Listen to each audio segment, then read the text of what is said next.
Hello friends, झणझणीत recipe चॅनलमध्ये तुमचं खूप खूप स्वागत आहे.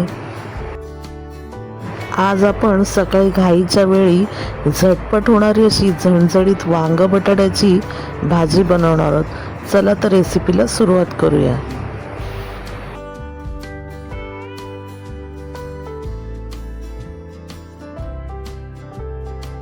या भाजीमध्ये आपण कांदा, लसूण, आलं मिरचीची पेस्ट यांची फोडणी देणार आहोत. इथे आपण कढईमध्ये 2 टेबलस्पून तेल टाकून घेतलंय.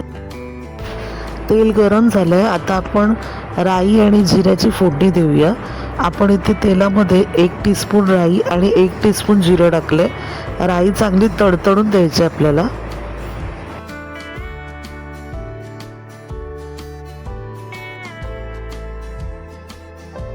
राई तडतडायला लागली. आता आपण तेलामध्ये 2 मोठे कांदे बारीक चिरून घातलेत आणि 4 मिरच्या आपण स्लीट कट दिलाय त्यांना. आणि आता 4 मिरच्या सुद्धा टाकतोय. कांदा आपल्याला तेलावर चांगला परतून घ्यायचा आहे.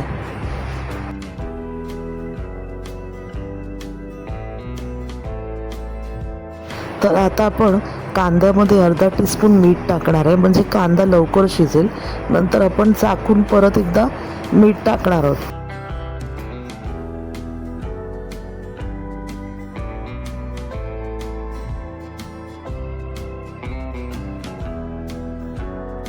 कांदा शिजला की 1 टीस्पून आपण आलं लसूणची पेस्ट टाकली.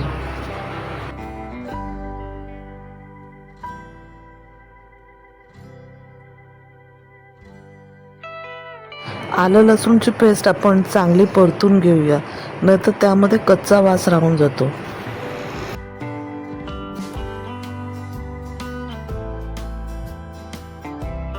आपण इथे थोडी कोथिंबीर घालून घेऊया.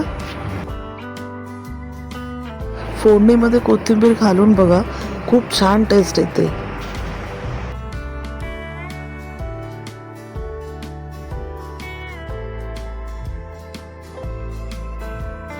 आपण छान परतून घेऊया. कांदा आणि मिरची नरम झाले पाहिजे. झाकण देऊन आपण 5 मिनिटं शिजवून घेऊया. कांदा आता छान नरम झाला. आपण सुके मसाले जे आहेत ते घालून घेऊया. इथे आपण 1 टीस्पून हळद घातली.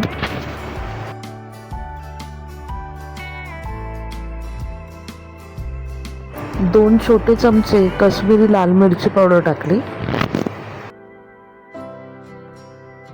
1 टीस्पून आपण आगरी मसाला टाकला. पाव चमचा आपण हिंग टाकून घेतला.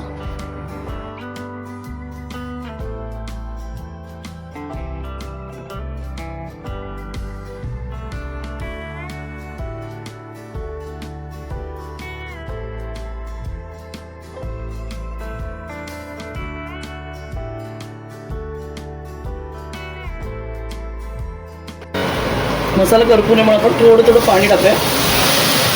आणि यावर आता आपण बटाटे फोडणीला मारायचे. आता पहिले आपण वाफेवरती बटाटे शिजवून घेऊया, कारण जर आपण वांगे आणि बटाटे एकत्र टाकलं तर वांग शिजून जाईल आणि बटाट शिजायचं राहील. म्हणून पहिले बटाट टाकून घेऊया.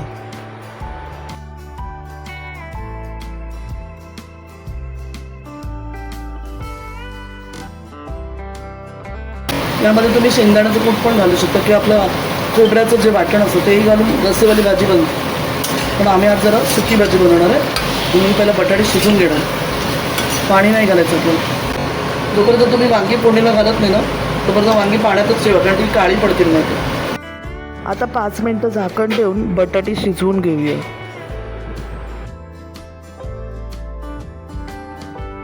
आता झाकणावर पाणी ठेवून 5 मिनिटासाठी बटाटे शिजवून घेऊया.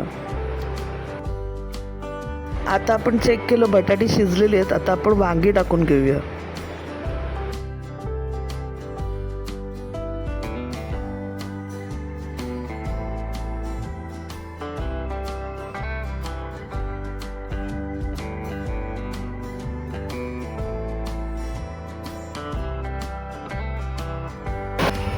तर बघा आपण वांगी ना सगळी फोडणीला घातली, झाकून ठेवून देऊया.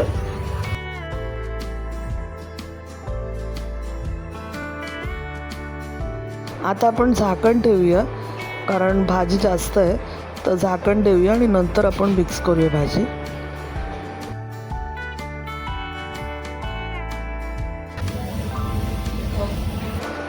आता आपली भाजी शिजलेली आहे.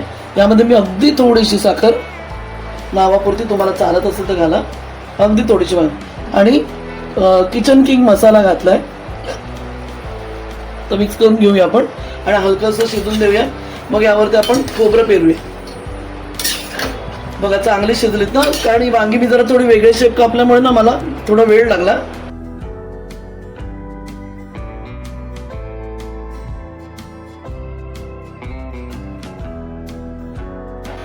आता यांना शिजू दे चांगली. यामध्ये मी किचन किंग मसाला आणि साखर घातली आहे. आणि मीठ चेक करून घ्या तुम्ही, ज्या सर्व करायचं त्या मीठ चेक करून घ्या. मी थोडं कमीच टाकते, जर आपल्याला लागलं तर आपण नंतर वाढवू शकतो. आता याला थोडं शिजलं की मी कोथिंबीर पेरते आणि खोबरं. आता ना आपण यामध्ये खोबरं घालून घेऊया. आम्ही ना खोबरं खिसून असं छोटं छोटं प्रेस बॅग येतात त्यामध्ये भरून ठेवून देतो बर्फ करून, म्हणजे आपली झटपट होतं किचनमधलं कामं. कोथिंबीर साफ करून ठेवली तर ती पण पटकन मिळते ना आपल्याला. आता आपली भाजी झालेली आहे.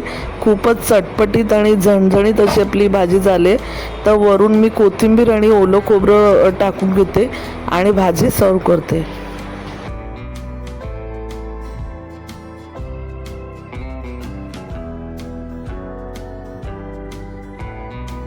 तुम्ही भाजी चपाती बरोबर, भाकरी बरोबर, डाळ भाताबरोबर एन्जॉय करू शकता. तुम्हाला जर ही रेसिपी आवडली तर नक्की बनवून बघा. आणि चॅनलवर नवीन असाल, अजून सबस्क्राईब केलं नसेल तर सबस्क्राईब अवश्य करा. धन्यवाद.